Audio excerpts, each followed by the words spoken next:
Two black siblings vanished on a hiking trail. 10 months later, their camera was found.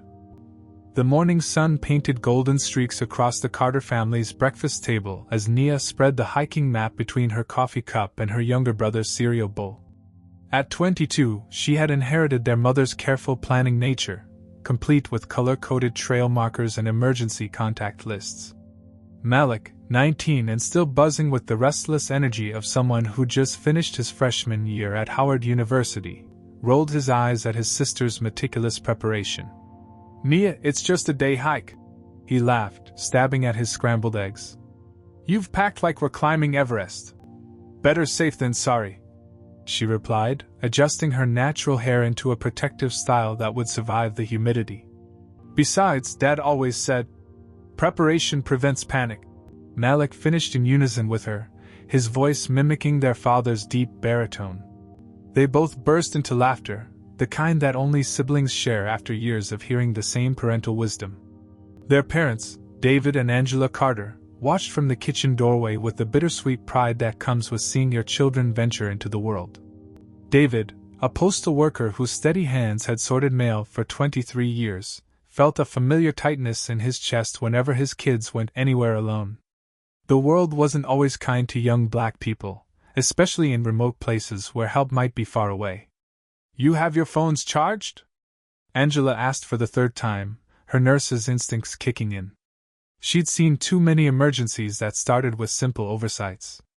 "Yes, Mom," Nia and Malik chorused, holding up their devices like dutiful children. The Ridgeview Trail system stretched across 12,000 acres of pristine wilderness, where ancient oaks twisted their branches toward the sky and crystal-clear streams carved paths through granite boulders. It was the kind of place that made you understand why people fell in love with nature. But what the park brochures didn't advertise was the trail's proximity to one of the most mysterious private estates in the region. Clayton Voss had purchased the land bordering the national park 7 years earlier, paying nearly triple its assessed value in cash. Local newspapers had run brief articles about the eccentric billionaire's arrival, describing his background in tech startups and his recent pivot toward sustainable living experiments. What they didn't report were the 18-foot electric fences that went up within months, the motion sensors disguised as birdhouses, or the "no trespassing" signs posted every 50 feet along his property line. Voss himself was a ghost story whispered among the locals. Some claimed he was building a doomsday bunker. Others insisted he was creating a private safari where rich clients could hunt exotic animals imported from Africa. The truth, as locals would soon discover, was far more horrifying than any of their speculations. As Nia and Malik loaded their day packs into Malik's used Honda Civic, their next-door neighbor Mrs. Patterson waved from her garden.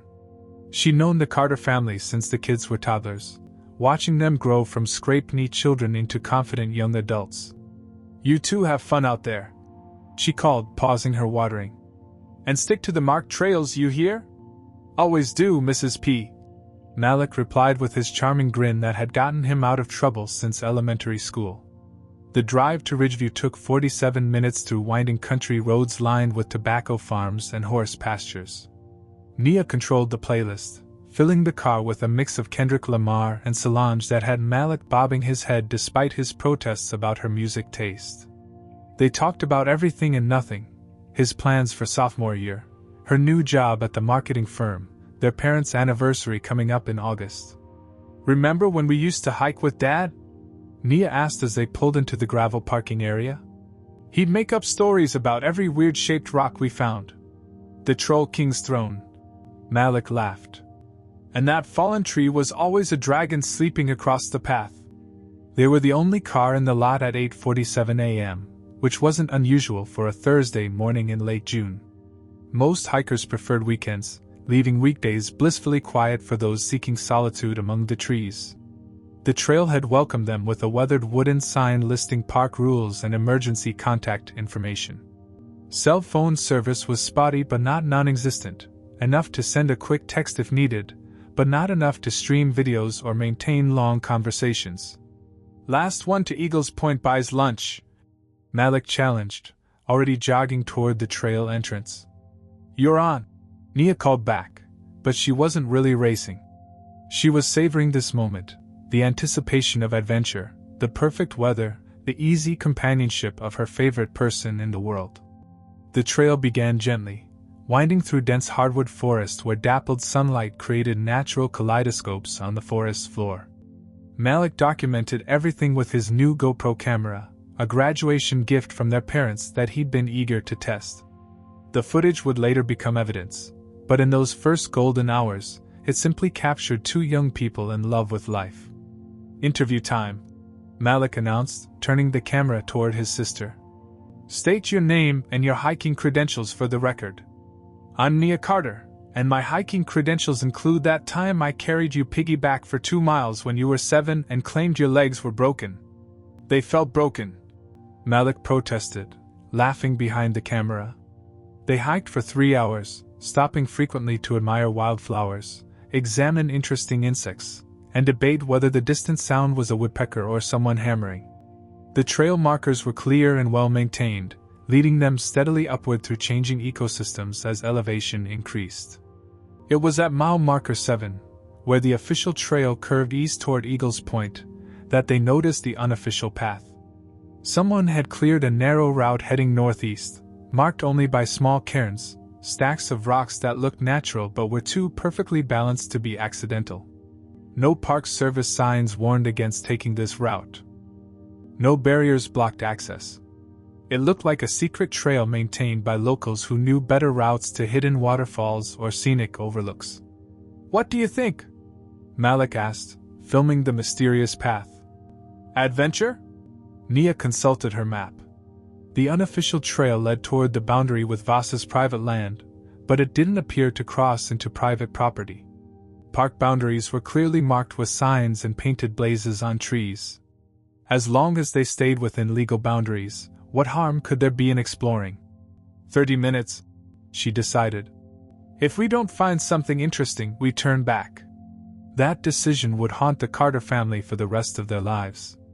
The unofficial trail was narrower and more challenging than the main route, requiring them to duck under low branches and navigate around fallen logs. But it was also more pristine, as if fewer human feet had disturbed the natural ecosystem. Ancient trees towered overhead, their canopy so dense that the forest floor felt hushed and cathedral-like. 23 minutes into their detour, they found the first metal totem. It stood 4 feet tall, crafted from black steel and shaped like an abstract sculpture, geometric angles that caught and reflected light in unsettling ways. No artist's signature marked it.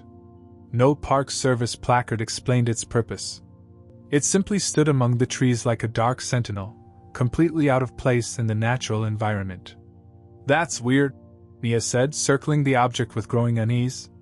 Malik filmed it from multiple angles, his excitement overriding his sister's caution. "Maybe it's part of an art installation. Some rich person's outdoor sculpture garden?" But as they continued along the mysterious trail, more totems appeared. Each one different in design but similar in its ominous presence. Some incorporated what looked like cameras. Others had blinking LED lights. All of them felt wrong in a way that made the hair on their arms stand up. The siblings were 2 miles off the official trail when Malik's phone buzzed with their last text message to the outside world. "Still exploring. Beautiful out here. Home by 7 p.m. Love you both." Angela Carter would read that message 837 times over the following months, searching for clues in her children's final words. But on that perfect Thursday afternoon, she simply smiled and showed it to her husband, grateful that their kids were safe and happy in the woods they loved.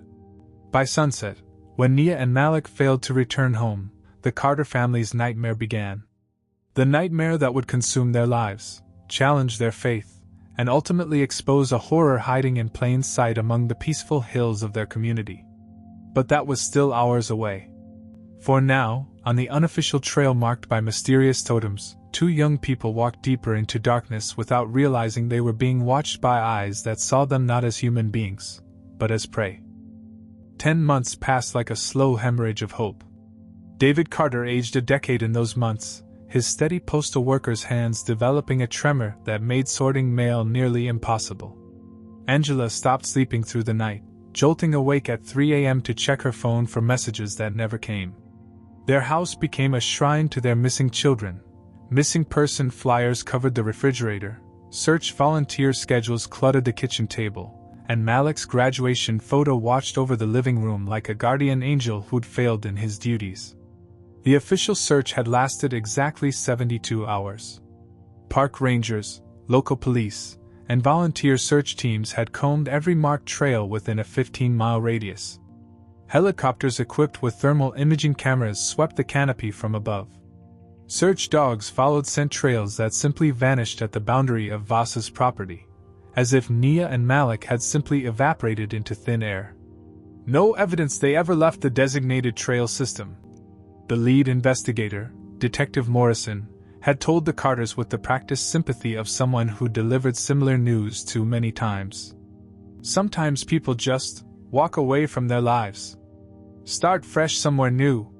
The suggestion that their children had abandoned their family was so absurd, so offensive, that David Carter had nearly thrown the detective out of his house. But Angela, drawing on reserves of strength from her nursing background, had simply asked the hard question. "What about foul play?" "No evidence of that either," Morrison replied. "No signs of struggle, no blood, no witnesses. These cases, they usually resolve themselves eventually."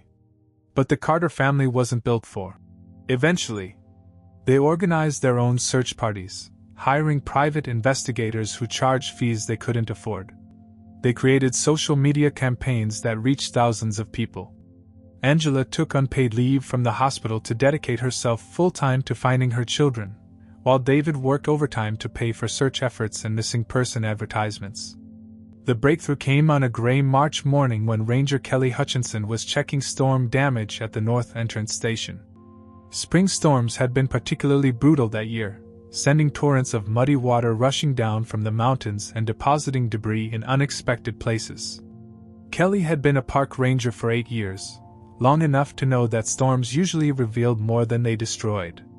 Every major weather event brought hikers lost belongings washing down from the high country: water bottles, hiking poles, occasionally even backpacks that had been missing for years. But this time, tangled in a mess of branches and plastic bottles near the drainage culvert, she found something that made her blood run cold. The GoPro camera was caked in mud and wrapped in what looked like poison ivy vines, as if the forest itself had been trying to hide it. The familiar logo was barely visible beneath months of grime, but Kelly recognized the model immediately. The same camera her nephew had gotten for Christmas. Standard protocol required her to log all found items in the park's database, but something about this particular camera made Kelly's hands shake as she filled out the paperwork. Maybe it was the way the mud seemed too deliberately placed, or the fact that the camera had been found so far from any official trail. Or maybe it was the growing certainty in her gut that this device contained answers to questions that had haunted the local community for nearly a year. The camera's memory card was intact but required professional data recovery. Kelly submitted it through official channels, but she also made a decision that would later cost her job. She copied the files before sending the device to the state crime lab. 3 days later, Kelly sat in her small apartment with the lights dimmed and her laptop open, watching footage that would give her nightmares for the rest of her life. The video began innocently enough. 2 young people, clearly siblings based on their easy banter, hiking through beautiful forest terrain. The girl was methodical and careful, checking her map frequently. The boy was playful and energetic, narrating their adventure like a nature documentary host. Day 1 of the Carter Sibling Adventure Challenge. Malik's voice announced from the speakers. Current score: Nia 0, Malik awesome. Kelly found herself smiling despite the circumstances. These were good kids, the kind of hikers who respected the wilderness and followed leave no trace principles. She watched them joke about trail mix, debate bird identification, and celebrate reaching a scenic overlook with the pure joy of people who genuinely loved being outdoors. But then the footage changed. The timestamp showed 2:47 p.m., the same day they'd disappeared. Malik's camera captured their discovery of the first metal totem, and Kelly felt her stomach drop as she recognized the distinctive black steel sculpture.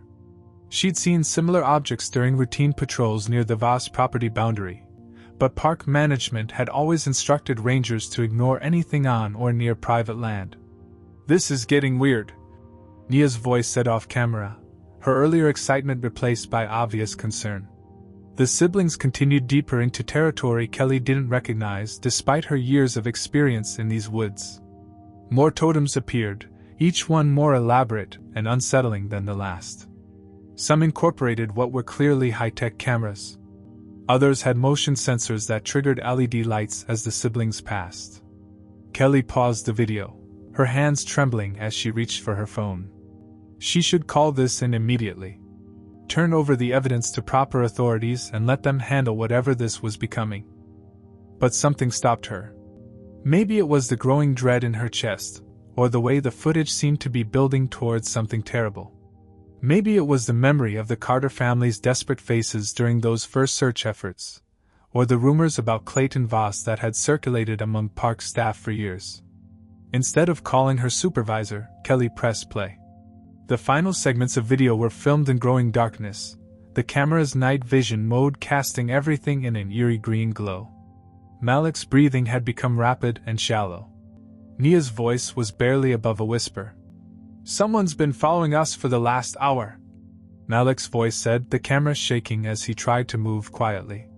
"We can hear them behind us, but every time we look, there's nobody there." The camera captured brief glimpses of what looked like laser sights cutting through the darkness, red dots that appeared and disappeared among the trees like deadly fireflies. In the distance, Kelly could hear sounds that made her blood freeze, the mechanical whir of night vision equipment, the soft crackle of radio communications, and beneath it all, human voices speaking in calm, professional tones about targets and tracking. The final 30 seconds of footage were pure chaos. Malik was running, the camera bouncing wildly as he tried to keep pace with his sister. Gunfire echoed through the forest, not the random shots of hunters, but the controlled bursts of people who knew exactly what they were doing. "Nia!" Malik screamed, and the camera caught a glimpse of his sister stumbling, her hand pressed against her shoulder where dark stains were spreading across her hiking shirt. Then the screen went black. Kelly Hutchinson stared at her laptop in the silence of her apartment, tears streaming down her face as she realized she'd just watched two innocent young people being hunted like animals. The official investigation had been wrong. This wasn't a case of people walking away from their lives. And somewhere in the darkness beyond Voss's electric fences, the people responsible were still out there, waiting for their next victims. Adrian Holt had built his career on exposing secrets that powerful people preferred to keep buried. As a tech journalist for the Washington Herald, he'd uncovered everything from Silicon Valley data breaches to defense contractor fraud. But when Kelly Hutchinson reached out to him through encrypted channels, sending anonymous footage that showed two young people being hunted like wild game, Adrian knew he was looking at the story of his lifetime. "I can't go through official channels," Kelly had written in her first message. "My supervisors told me to bury this. Said it would hurt tourism and park funding. But those kids deserve justice." Adrian spent 3 sleepless nights studying every frame of the recovered footage. He enhanced the audio, analyzed the metadata, and cross-referenced the GPS coordinates embedded in the camera's memory. What he discovered made his investigative instincts surge with equal parts excitement and horror. The final GPS ping from Malik's camera placed the siblings less than 200 yards from Clayton Voss's property line. But according to official park maps, that area should have been deep within public land, nowhere near private territory. That discrepancy led Adrian down a rabbit hole of property records, satellite imagery, and land acquisition documents that painted a disturbing picture of systematic deception. Using his newspaper's subscription to commercial satellite services, Adrian obtained high-resolution images of the Voss estate taken over the past 3 years. What he found contradicted every public statement the billionaire's representatives had ever made about his eco-preservation activities. The satellite photos revealed a complex of buildings that looked more like a military installation than a nature preserve. Adrian counted at least 12 structures, a main compound, several smaller buildings that resembled barracks or equipment storage, and what appeared to be a communications tower disguised as a cell phone relay station.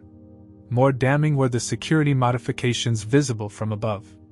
The estate was surrounded by double-layered fencing, an outer perimeter of standard wire topped with cameras, and an inner barrier that Adrian's research identified as military-grade electric fencing capable of delivering lethal voltage. Motion sensor arrays were positioned every 50 feet, and thermal imaging cameras provided 360-degree surveillance coverage.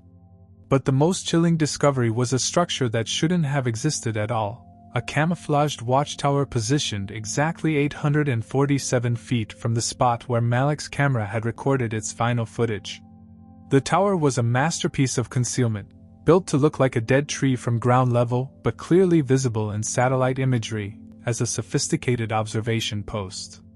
Its position provided perfect sight lines across the area where the Carter siblings had been hunted, and Adrian's analysis of the camera angles suggested it was equipped with long-range surveillance equipment.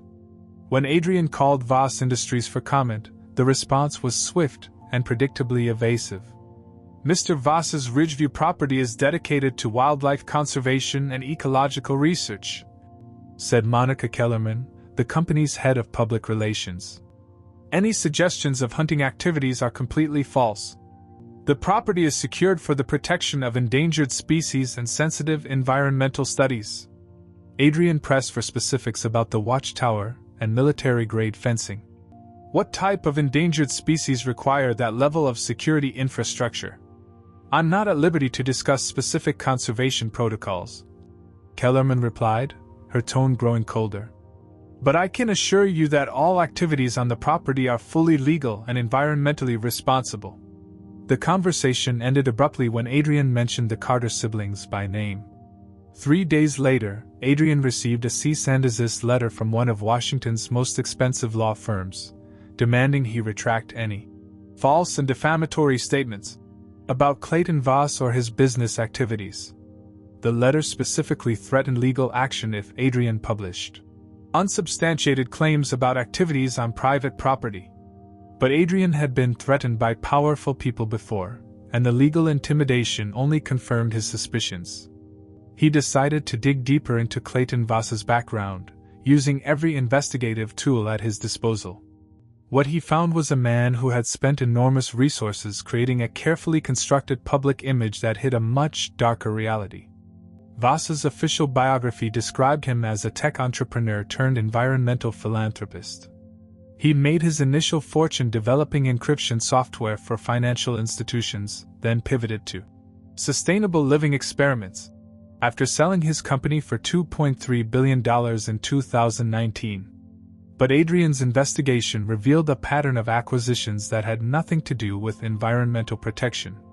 Over the past 5 years, Voss had quietly purchased isolated properties in 7 different states, always choosing locations adjacent to public lands where people frequently went missing.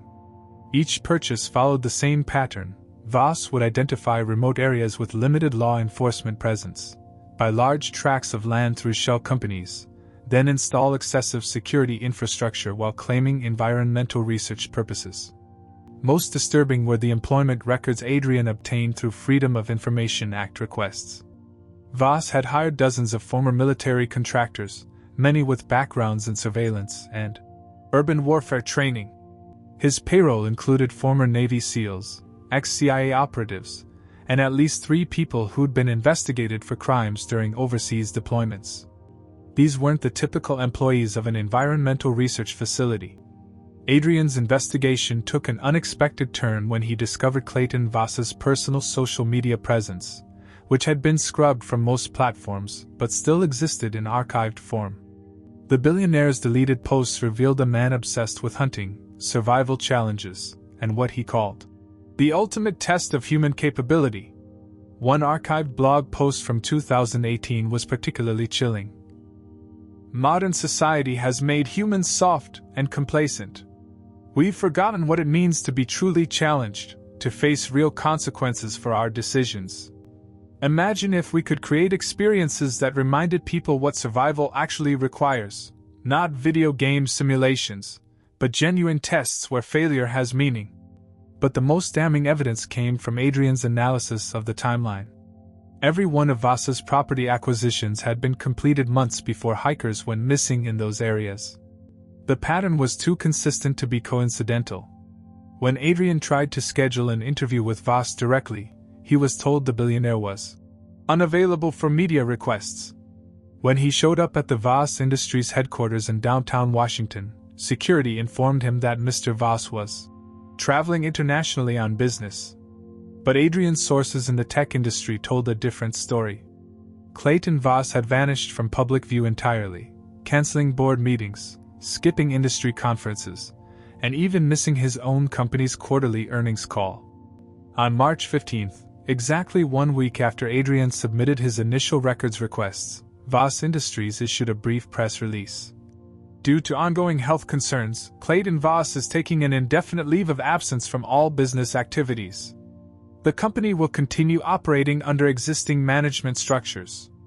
No medical details were provided. No timeline for recovery was offered. And when Adrian attempted to verify the health claims through hospital records and medical privacy exemptions, he found no evidence that Clayton Voss had sought treatment at any major medical facility. The billionaire hadn't developed health problems. He had simply disappeared the moment someone started asking the right questions about his private activities. Adrian stared at his computer screen in his cramped Herald office, surrounded by printouts of satellite photos, property records, and employment documents. The evidence painted a picture so horrifying that he almost couldn't believe it himself. Clayton Voss hadn't been conducting environmental research on his private estate. He'd been operating a hunting preserve where wealthy clients could stalk human prey for sport, and Nia and Malik Carter had stumbled into the wrong place at the wrong time. But proving it would require more than satellite photos and suspicious employment records. Adrian needed witnesses, financial records, and direct evidence of the activities taking place behind Voss's electric fences. What he didn't know was that someone else was already gathering exactly that evidence. Someone who'd been watching Clayton Voss for much longer than anyone realized.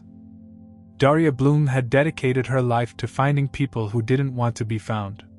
As an independent investigator specializing in cold cases, she'd built a reputation for connecting dots that law enforcement agencies either couldn't see or chose to ignore.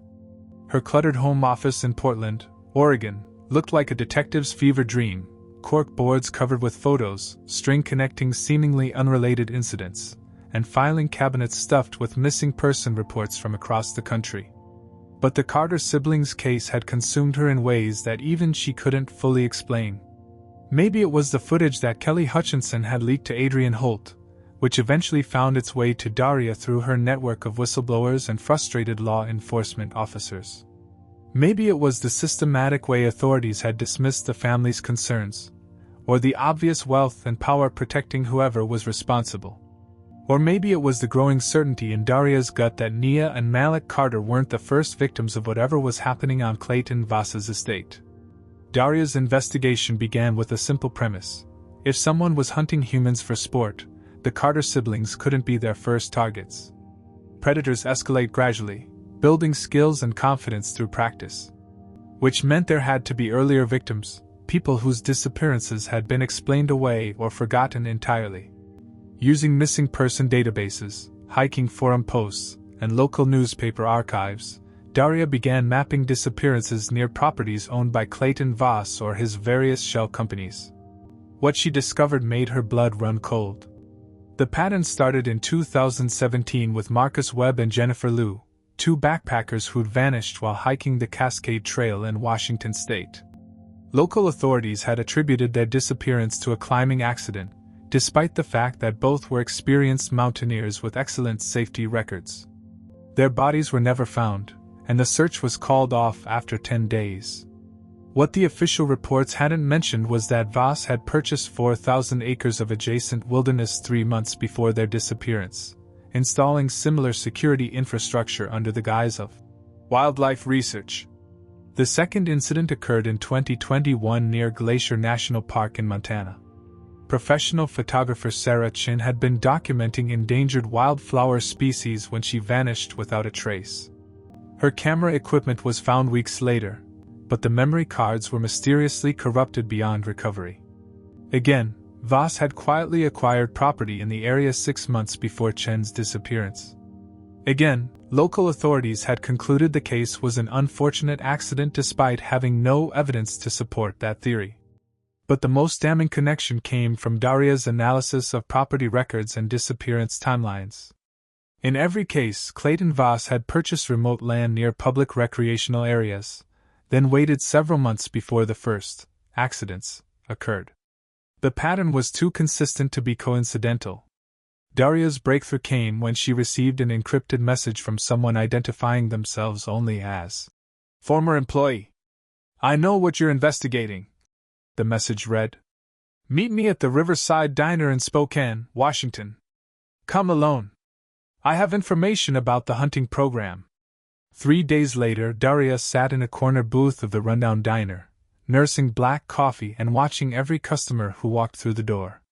She'd been waiting 47 minutes when a thin man in his 50s approached her table, his hands shaking as he slid into the opposite seat. "You're the investigator looking into Voss?" he asked, his voice barely above a whisper. Daria nodded, studying the man's face. He had the haunted look of someone carrying terrible secrets, with dark circles under his eyes and the nervous energy of someone constantly looking over their shoulder.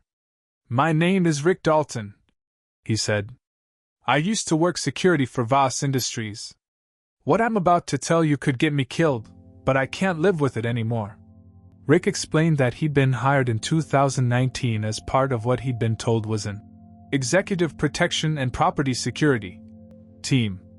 The job paid exceptionally well, twice what he made in his previous security position, and required him to sign multiple non-disclosure agreements that carried severe financial penalties for violation. "At first, it seemed legitimate," Rick continued, his eyes darting toward the diner's windows.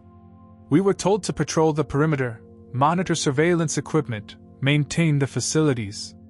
Standard stuff for a wealthy guy's private estate." But gradually, Rick began noticing activities that didn't match the official description of environmental research. Wealthy clients would arrive by helicopter, always at night, carrying equipment that looked more suitable for hunting than wildlife observation. The research facilities included weapons storage, tactical communication centers, and what could only be described as a trophy room. "They called it human prey simulation," Rick said, his voice cracking. "Said it was the ultimate test of survival skills for ultra-wealthy clients who wanted to experience authentic challenge in a controlled environment." According to Rick, the program worked by identifying potential targets, usually solo hikers or small groups in remote areas. Clients would pay enormous sums for the opportunity to track and hunt real humans using military-grade equipment and professional support staff. The clients weren't supposed to actually finish anyone, Rick insisted, though his expression suggested he didn't believe his own words. It was supposed to be about the thrill of the hunt, tracking people through wilderness areas, testing tactical skills against real opponents. But Rick had gradually realized that the simulations weren't as controlled as he'd been told. People who were supposed to be released after capture never returned to their normal lives. Equipment that was supposed to be non-lethal included live ammunition, and the trophy room contained items that suggested the program's true nature, personal belongings that could only have come from missing hikers. "I tried to quit in 2020, but they made it clear that wasn't an option," Rick said. "They had photos of my family, knew where my daughter went to school. Said I was part of something much bigger than I understood, and that walking away would have consequences." Daria leaned forward, her investigator's instincts fully engaged. "How many people are we talking about? How many victims?" Rick's hands were shaking so badly he could barely hold his coffee cup. "I don't know exactly. The program operated in multiple states, different properties. But based on what I saw, at least 20 people over the past 5 years. Maybe more." The conversation was interrupted when Rick suddenly stood up, his face pale with terror. "I have to go," he whispered urgently. "Black SUV just pulled into the parking lot. They found me."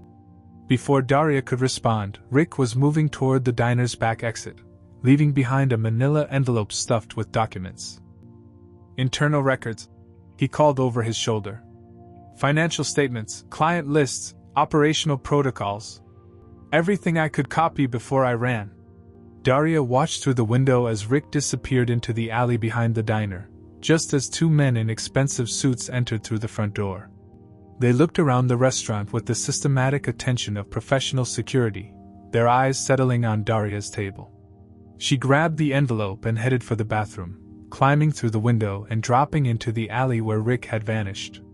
Her rental car was parked 3 blocks away, and she drove for 2 hours before stopping to examine the documents Rick had left behind. What she found was evidence of a conspiracy that went far beyond anything she'd imagined. Financial records showed payments from dozens of wealthy clients, totaling millions of dollars. Operational protocols detailed the process of identifying, tracking, and capturing human targets. And most horrifying of all, client testimonials praised the authenticity and ultimate challenge of the hunting experiences. Clayton Voss hadn't just been operating a single hunting preserve. He'd created a network of facilities across multiple states, catering to ultra-wealthy clients who wanted to experience the thrill of hunting the most dangerous game of all. And according to Rick's documents, the program was still operational, even with Voss in hiding. The infrastructure remained in place, the staff was still employed, and new clients were still being recruited for what the internal documents called peak predator experiences. Daria stared at the evidence spread across her motel room bed, realizing she was looking at proof of the most horrific crime ring in modern American history. But she also knew that Rick's disappearance meant the people responsible were now aware of her investigation. She had maybe hours before they came for her too. The Portland FBI field office had seen its share of conspiracy theories and outlandish claims. But when Daria Bloom walked through their doors carrying a briefcase full of Rick Dalton's documents, Special Agent Maria Santos knew immediately that this was different. Santos had been investigating organized crime for 12 years, and she recognized the methodical documentation of a professional operation when she saw it.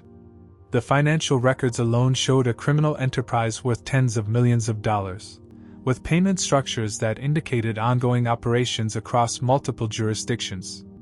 "This is going to require a joint task force," Santos told her supervisor after spending 6 hours reviewing Daria's evidence. "We're talking about coordinated criminal activity in at least 7 states, with victims who've been officially classified as missing persons or accident victims." Within 48 hours, the FBI had opened what they internally designated as Operation Silent Hunt, an unofficial investigation into Clayton Voss's network of hunting preserves. The case was classified as unofficial because the evidence, while compelling, had been obtained through channels that might not hold up in court. Rick Dalton was missing, possibly finished. The original GoPro footage had been leaked by a park ranger who'd violated federal evidence protocols. And Daria's investigation methods, while effective, hadn't followed legal standards for admissible evidence. But Agent Santos and her team weren't worried about court admissibility yet. Their first priority was stopping an ongoing criminal operation that was actively hunting and killing innocent people. The breakthrough came when FBI analysts cross-referenced the client payment records with known flight patterns in and out of remote airstrips near Voss's properties. What they discovered was a sophisticated logistics network that had been operating in plain sight for years. Wealthy clients were being transported to hunting sites via private aircraft that filed flight plans to legitimate airports, then made weather diversions to small airstrips on or near Voss's properties. The payments were laundered through a complex network of shell companies registered in countries with strong banking privacy laws. Most damning of all was a series of encrypted communications between Voss and his operational staff that FBI technicians had managed to decrypt using equipment seized in an unrelated cybercrime investigation. The messages detailed target selection, hunting schedules, and post-operation cleanup procedures with the clinical precision of a military operation. One message chain from October 2023 made Agent Santos physically sick when she read it. Client J7 requesting extended duration experience for December booking. Suggested target profile, athletic couple, ages 20 to 30, intermediate hiking experience. Terrain preference, Dense forests with multiple escape routes to maximize chase duration. Confirm availability for 72-hour simulation. The response came from someone using the codename Gamekeeper. Target pair identified through social media analysis. Siblings, college-aged, frequent hikers with documented trail preferences. Photos attached for client approval. Estimated capture window, 6 to 8 hours based on fitness profiles. Agent Santos realized she was reading the planning documents for Nia and Malik Carter's finishing. Armed with evidence of an active criminal conspiracy, the FBI began preparing for simultaneous raids on all known Voss properties. Search warrants were drafted for the main Ridgeview estate, as well as facilities in Montana, Washington, Colorado, and 3 other states. But 24 hours before the raids were scheduled to begin, everything fell apart. Agent Santos arrived at her office to find her supervisor, Assistant Director Catherine Walsh, waiting with 2 men in expensive suits who identified themselves as attorneys representing interested parties in the Voss investigation. The operation is being suspended pending further review, Walsh announced, her expression suggesting this decision hadn't been her choice. All evidence is to be transferred to the DOJ for evaluation by a special prosecutor. Santos couldn't believe what she was hearing. Ma'am, we have active operations ongoing. People are dying while we're talking. Agent Santos, you'll transfer all case files to these representatives immediately, Walsh replied, avoiding eye contact. The investigation has been classified above your clearance level. The attorneys left with every document, every digital file, and every piece of evidence the FBI had gathered. Within 6 hours, Operation Silent Hunt had been officially terminated, and all participating agents had been reassigned to other cases. But the cover-up went deeper than just killing the FBI investigation. The next morning, Agent Santos discovered that the Ridgeview estate had been sold overnight to a shell company registered in the Cayman Islands. The sale price was listed as $1, a clear indication that this was a legal maneuver designed to prevent law enforcement access rather than a legitimate business transaction. When Santos tried to contact the new property owners, she found herself talking to a law firm that specialized in protecting high-net-worth clients from frivolous litigation and overreach. They refused to allow any law enforcement access to the property without a federal warrant, which would now be impossible to obtain since the FBI's evidence had been confiscated. But the most chilling development was what happened to the digital evidence. The Ridgeview estate's security systems had been completely wiped clean. Years of surveillance footage, operational communications, and digital records had been systematically destroyed using military-grade data elimination protocols. Even the backup systems had been overwritten multiple times to prevent any possibility of recovery. The people responsible for the Carter siblings' finishing had covered their tracks with the efficiency of professionals who'd done this before. However, there was one piece of evidence that the cover-up team hadn't anticipated. Kelly Hutchinson, the park ranger who'd originally found Malik's camera, had made one additional copy of the footage before turning over the original device. She'd hidden the backup files on a secure server maintained by environmental activists who documented illegal activities on public lands. When Kelly realized that the official investigation was being buried, she made a desperate decision. Using an anonymous account, she uploaded the hidden backup to a cloud storage service with automatic distribution to multiple mirror sites. The files were programmed to automatically release to major news outlets if Kelly failed to enter a security code every 72 hours. 3 days after the FBI investigation was terminated, Kelly Hutchinson was found finished in her apartment. She'd allegedly shot herself with her service weapon, leaving behind a note apologizing for violating federal evidence protocols. But Kelly had anticipated this possibility. Her finished man's switch activated exactly as programmed, sending the hidden backup footage directly to journalists at The Washington Post, New York Times, CNN, and 12 other major media outlets. The video file came with a message Kelly had recorded weeks earlier. "If you're watching this, it means they've killed me to protect their secret. This footage shows 2 innocent young people being finished by wealthy psychopaths who think money makes them untouchable. Don't let them win. Don't let Nia and Malik Carter be forgotten." The backup footage contained one additional segment that hadn't been in the original evidence: 30 seconds of video that Malik's camera had automatically uploaded to a Wi-Fi hotspot during their final desperate run through the forest. Those 30 seconds showed a man in full tactical gear, his face clearly visible as he aimed a high-powered rifle at Malik Carter. The shooter's features were unmistakable, and facial recognition software would later identify him as Marcus Thorne, a former Navy SEAL who'd been working security for Voss Industries since 2019. More importantly, the final frame of footage showed something that would change everything: a small metal tag attached to the shooter's tactical vest, bearing the initials CV, Clayton Voss. The billionaire hadn't just been financing human hunting operations. He'd been participating in them personally, using his wealth and resources to indulge in the ultimate expression of power, the right to hunt and finish other human beings for sport. And despite all the cover-ups, legal maneuvering, that evidence was now in the hands of people who couldn't be bought, threatened, or silenced. The Washington Post headline appeared at 6:47 a.m. Eastern Time. Exclusive: video evidence shows billionaire's private army hunting humans for sport. Within hours, the story had exploded across every major news platform, social media network, and international outlet. The world watched in horror as Malik Carter's final footage played on screens everywhere, showing two young people being stalked through the forest like prey animals. David and Angela Carter sat in their living room, holding hands as they watched their children's final moments broadcast on CNN. 10 months of uncertainty had finally ended, but the answers they desperately wanted brought no relief, only a grief so profound it felt like drowning.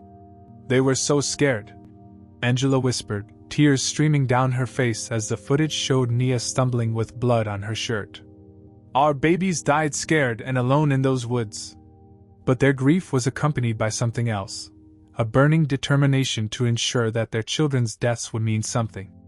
The Carters had spent 10 months being dismissed by authorities, ignored by investigators, and treated like hysterical parents who couldn't accept that their children had simply walked away. Now the world could see exactly what had happened to Nia and Malik. The public response was immediate and overwhelming. #Justice for Nia and Malik began trending within hours of the story breaking. Protest demonstrations erupted outside Voss Industries headquarters, the FBI building, and the Department of Justice. Citizens demanded to know how wealthy predators had been allowed to hunt and finish innocent people for years while law enforcement looked the other way. Congress announced emergency hearings within 48 hours of the footage's release. Representatives who'd never heard of Clayton Voss suddenly found themselves fielding angry calls from constituents demanding answers about how a billionaire had been permitted to operate that tourism on American soil. But even as public outrage reached a fever pitch, the people responsible for the hunting network remained beyond reach. Clayton Voss had vanished completely. His private jets were grounded, his bank accounts frozen, and international arrest warrants issued, but the billionaire seemed to have simply evaporated. Intelligence sources suggested he was hiding in a non-extradition country, possibly with cosmetic surgery to alter his appearance. Marcus Thorne, the tactical operative whose face had been captured in the final footage, was found finished in a Mexico City hotel room, apparently killed by professional assassins before he could be questioned by authorities. His death eliminated the one witness who could have provided details about the hunting network's operations and clientele. The Carter family's lawsuit against Voss's estate became the focal point of a legal battle that would reshape how private land ownership intersected with public safety. The family's attorney, Gloria Martinez, had built the case around a simple premise: no amount of wealth should grant someone the right to hunt and finish other human beings. This isn't just about money, Martinez explained to reporters outside the federal courthouse. This is about establishing that human life has value that can't be purchased by billionaires who view other people as entertainment. The lawsuit faced immediate challenges from Voss's legal team, who argued that their client's current location was unknown and that the estate's assets were protected by complex offshore structures. But public pressure forced judges to move the case forward despite these procedural obstacles. Documentary filmmaker Rebecca Torres had been following the story since Adrian Holt's first articles about the satellite imagery. Her film, The Billionaire's Trail combined investigative journalism with emotional interviews of the victims' families, creating a powerful narrative that humanized the people who'd been reduced to hunting targets. The documentaries released 6 months after the footage went public sparked a new wave of activism. Torres had tracked down families of other victims, the parents of Marcus Webb and Jennifer Liu, Sarah Chen's sister, and relatives of hikers who'd disappeared near other Voss properties. Their stories created a devastating portrait of lives destroyed by one man's twisted entertainment. People need to understand that this wasn't an isolated incident, Torres explained during interviews promoting the film. This was a systematic operation that treated human beings like animals in a safari park. And it was protected by wealth, corruption, and a system that values money more than justice. The documentary's impact extended beyond public awareness. Congressional hearings revealed that multiple federal agencies had received tips about suspicious activities on Voss's properties over the years, but investigations had been consistently derailed by pressure and legal challenges from expensive law firms. Representative Sarah Kim, who chaired the House Oversight Committee investigating the case, discovered that Voss had donated millions of dollars to campaigns and lobbying groups that influenced law enforcement funding and oversight. The hunting network had been protected by a web of corruption that reached the highest levels of people. "We have a system where billionaires can literally purchase immunity from prosecution," Kim stated during televised hearings. "The Carter family deserved better. Every family that lost someone to this monster deserved better." But the most significant change came through grassroots activism inspired by Nia and Malik's story.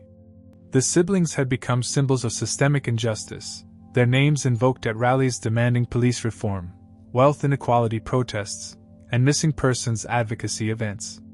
Their former college classmates organized the Carter Foundation, dedicated to supporting families of missing persons and funding independent investigations when official authorities failed to act. The foundation's motto, taken from something Nia had written in her college journal, became a rallying cry. "Justice delayed is justice denied, but justice remembered never dies." 3 years after their deaths, Nia and Malik Carter were declared officially finished, allowing their parents to finally hold funeral services. The memorial drew thousands of people from across the country, families of other victims, activists, journalists, and ordinary citizens who'd been moved by their story. David Carter spoke at the service, his voice steady despite his grief. "My children went into those woods believing in the goodness of the world. They died because someone with money thought their lives were worthless. But their deaths have awakened something in this country. People are demanding change. People are fighting back." The investigation into the hunting network continued, with new evidence emerging regularly as whistleblowers and former employees came forward. Dozens of wealthy clients were identified through financial records, though most avoided prosecution by fleeing to countries without extradition treaties. But Clayton Voss remained a ghost. Rumors surfaced periodically, sightings in remote regions of South America, reports of surgical modifications in underground clinics, whispers of new hunting operations in countries with weaker law enforcement. None could be confirmed, but the legend of the billionaire hunter continued to grow. The final scene of The Billionaire's Trail showed Rebecca Torres visiting the Ridgeview estate, now closed to the public and surrounded by federal crime scene tape. As she walked along the perimeter fence, something glinted in the afternoon sunlight near the base of a tree. Torres knelt down and picked up a small brass object half buried in the forest debris. It was a bullet casing, tarnished with age but still clearly marked with initials carved into the metal. "CV. This case may never be officially closed," Torres said to the camera, holding the casing up to the light. "Clayton Voss may never face trial for what he did to Nia and Malik Carter and all the others. But their story has changed how we think about justice, about power, and about the value of human life." She paused, looking toward the dense forest where 2 young people had died running for their lives. "Sometimes justice isn't about punishment. Sometimes it's about remembering. And Nia and Malik Carter will never be forgotten."